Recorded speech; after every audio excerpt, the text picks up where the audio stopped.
Hey everybody, this is Quasar coming at you from the Ag Lab, and today I'm here to talk to you about anthocyanin. Anthocyanin. This is my favorite molecule. You'll soon know why. Spoilers. Spoilers. Okay. So anthocyanin is the pigment responsible for purpley or red color in leaves and plants. This one's really start putting up the contrast. Or what is this called? Not contrast. Anyway, here's another example of a very red leaf. And this is what the molecule looks like if you make a model of it. And these are what are called benzene rings. So in each of these corners, there's a carbon atom, and they're bonded to each other, and they're bonded to hydrogen, and they're bonded to what are called R groups, which are like more complicated little like chains of other atoms off of that, and oxygen. So it's just sort of like the representation of the molecule itself, because pigment is a molecule.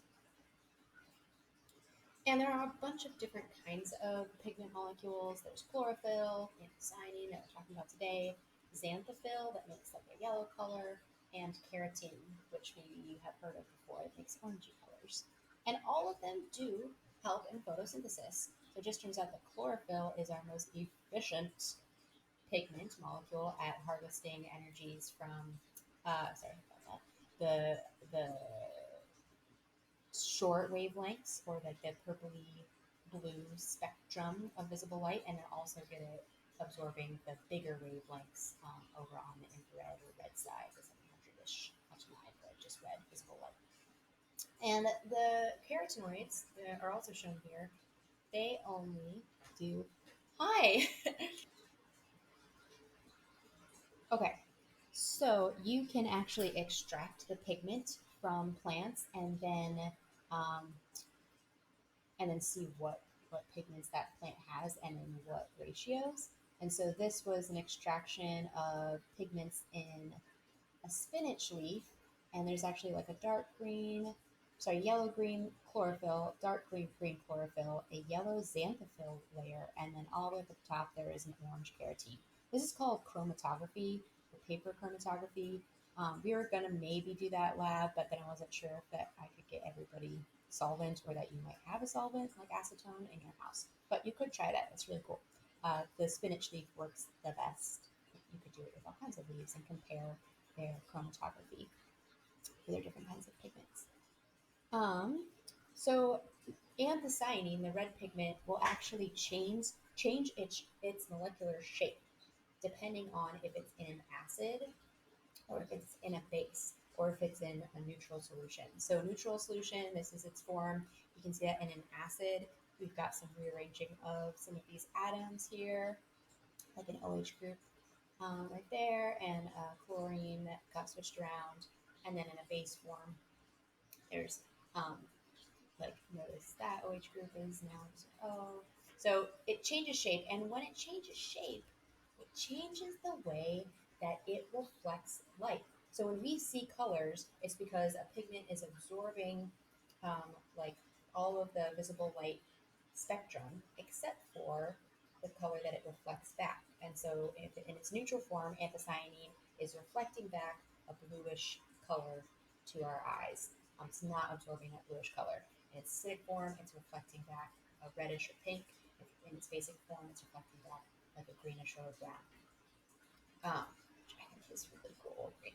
Anyway, so pH is something that we should also talk about then, right? So pH is it stands for the power of hydrogen. So hydrogen H is an atom on the periodic table. It's also an ion. It's H plus, and it's floating around in all kinds of substances. It makes up water, H2O, and if a substance has way more hydrogen ions in comparison to OH, OH plus H equals H2O. And actually, that dissociation, it's a little more complex than that, but there's a link in the slide notes to a really awesome website by this IB teacher, so you can read more about the chemistry of water and dissociation and pH. But I'm just going to keep it kind of simple. So the more H pluses, the more acidic that solution is, and then that H plus will interact with molecules in different ways. And acidic substances like semi-acidic are things like coffee, and then really acidic are like lemon. It has a pH of 2. Stomach acid has a pH of 1. Things that are neutral have H pluses that kind of equal their OH minuses. And actually, this is a better diagram for showing that. So neutral, check it out. So the red's representing H plus, the OH minus is represented by blue, and they about equal each other in distilled water, which has a neutral pH of 7 on our scale, which goes from 0 to 14 with the power of hydrogen. And then if it's basic, it's got like way more OH minuses than H pluses. And you can have things that are highly caustic, right, like damaging, that are really, really basic. So just because it's basic versus acidic doesn't mean it's like better or worse. So there's oven cleaner is like a really basic substance that could do some damage, right? Yeah. So I guess that's all I really want to say about pH. It is on a logarithmic scale, so every one unit of change that you go up. So like from a pH, when you go from a pH of 7 to a pH of 8, you're actually going 10 times the change, or 10 times the amount of, 10 times less the amount of H pluses, H plus concentration in that solution. Okay, so that's a little deep dive into pH.